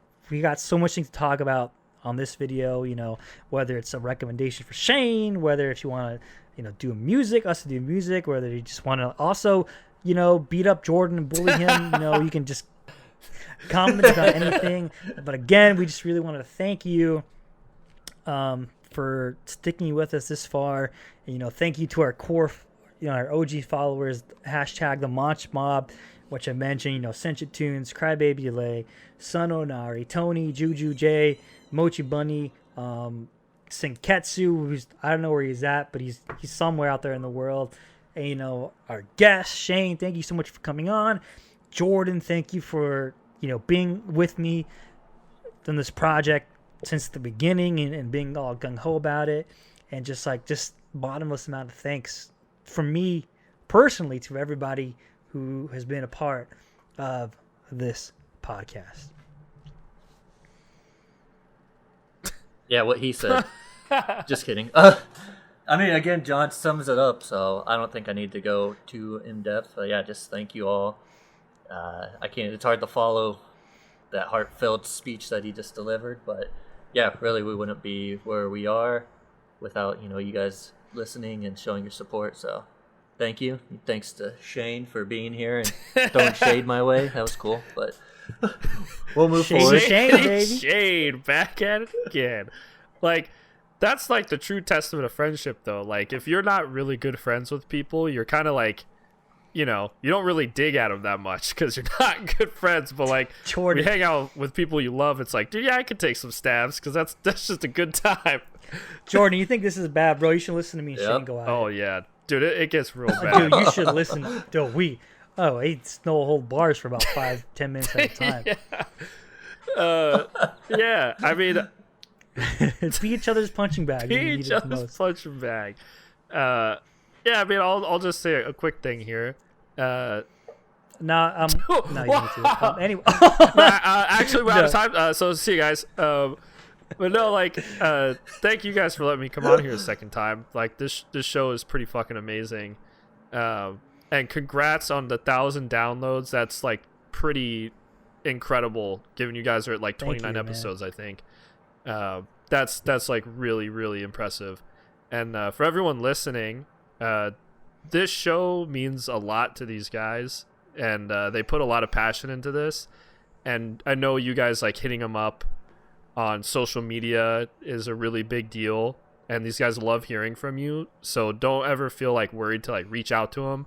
Like they will talk about that for days where you guys hit them up and have these really cool conversations. So just continue to do that. And yeah, I'm looking forward to coming on here again if I get the opportunity. So thanks for having me. Bro, you can't grandstand me on my own show, Sorry, dude. Yeah, my speech was better, thanks. Let's end there, dude. Alright, this is also 1,000th and also me exiting and Shane's taking over my position. About time. I'm dead, bro. I'm dead. But yeah, thank you guys. You can find us on Twitter at Monch_Hours, me at Mr. Hans, Jordan at Hi Rizza with I forget, so you go ahead and you do it yourself. Bro, I've been saying it wrong No, this you whole fucking time. So no, you it's haven't. actually Don't tell me that. Oh my I have, dude. Yeah, I have. So it's actually HIGHRIZZZAH 33. I've been missing the 33, bro. So don't forget the 33. You need to change on that. Twitter. That was a mess to listen to. You need to change that Twitter handle, bro. Yeah, I know. It's not good, but It whatever. is It is what it is. You've been telling me you've been fucking saying that wrong for 29 episodes. Moving forward. Damn. I'm doing The Office. Jim looks into the camera look right now. Anyways, Instagram at Monch_manga, where we post our daily manga, or try to do dailies. It's kind of hard sometimes, but we're real life people with real life schedules, so we appreciate the compassion when it comes to that. But yes, and Shane, go ahead and plug. If you got any plugs, go ahead and plug them right now. I don't think I do. I mean, I'm not really on social media that much anymore. So I got nothing to plug. I'll just say continue listening to this show instead of following me. If you had to choose between the two, it would be listening to Monch Hours more. He's got a Twitch handle himself. No, don't. I don't go on Twitter that often. Don't follow me. Twitch. He's top 200. Oh my god. Top 200 Overwatch players, LQT. Thank you guys so much for watching. We'll see you guys next week on the Monch Hours Podcast. We out. See you next week on the Monch Hours Podcast. Bye. Later.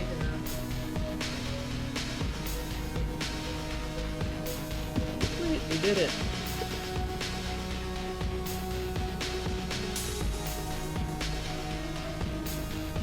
Thanks for watching. Till next time on Monch Hours.